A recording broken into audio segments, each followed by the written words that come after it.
বিসমিল্লাহির রহমানির রহিম। আমি মোহাম্মদ খুরশেদ আলম, বিএনপির সহায়ক সম্পাদক, ঢাকা আইনজীবী সমিতির সাবেক সাধারণ সম্পাদক, সাবেক সভাপতি এবং জাতীয় আইনজীবী ফোরাম ঢাকা ইউনিটের আমি বর্তমান আহ্বায়ক।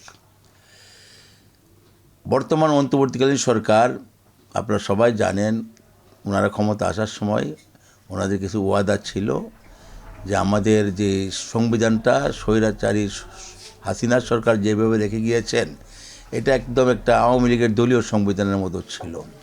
এখানে অনেক গণবিরোধী আইন এখানে অন্তর্ভুক্ত ছিল।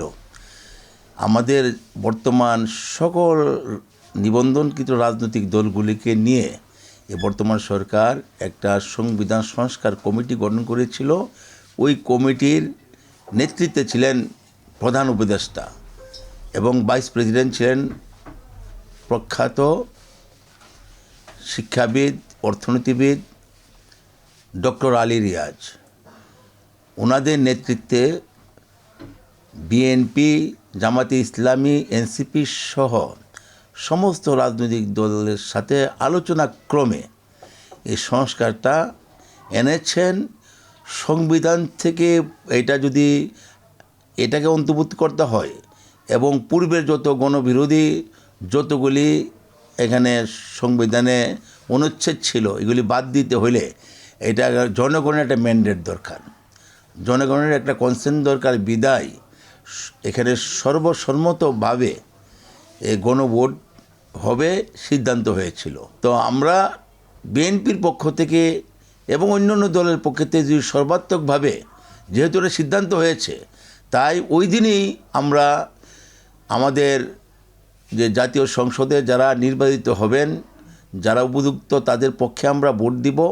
পাশাপাশি এই যে 4টা মৌলিক বিষয়ে সংবিধানে স্থান দেওয়ার জন্য যে সংস্কারটা আনা হয়েছে, আমরা সবাই জাতি ঐক্যবদ্ধভাবে, যেহেতু এখানে বড় যে দলগুলি নির্বাচনে অংশগ্রহণ করতেছে তারা এই গণভোটের পক্ষে, তাই আমরা হাইভোটেই আমরা এখানে যাব এবং হাইভোট জয়যুক্ত হবে এবং দেশে যে সংবিধানটাকে আমরা এটা গণমুখী একটা সংবিধান করব। জনগণের কল্যাণে এই সংবিধানটা হবে। এখানে স্বৈরতান্ত্রিক ব্যবস্থা থাকবে না, এখানে একদলীয় ব্যবস্থা থাকবে না, এক ব্যক্তির শাসন থাকবে না। এটা জনগণের যে মতামতের ভিত্তিতেই এই রাষ্ট্র পরিচালিত হবে। এবং আমি আশাবাদী যে আপনারা সবাই জানেন যে আমাদের বিএনপির ভারপ্রাপ্ত চেয়ারম্যান দেশনায়ক তারেক রহমান এই যে 31 দফা কর্মসূচি দিয়েছে, সেখানেও গণভোটের কথা বলা হয়েছে। সেখানেও 2বারের বেশি কেউ প্রধানমন্ত্রী থাকতে পারবেন না বলেছেন এবং যিনি প্রধানমন্ত্রী থাকবেন তিনি দলীয় প্রধান থাকতে পারবেন না।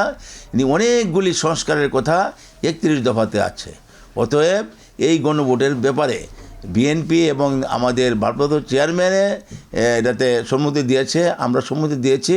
ইনশাল্লাহ আমরা 12ই ফেব্রুয়ারি যে নির্বাচন হবে সেই নির্বাচনে আমরা গণভোটের পক্ষে, গণভোটে আমরা এই সংস্কারের পক্ষে আমরা হাবুটে আমরা সবাই আমরা ভোট দেব।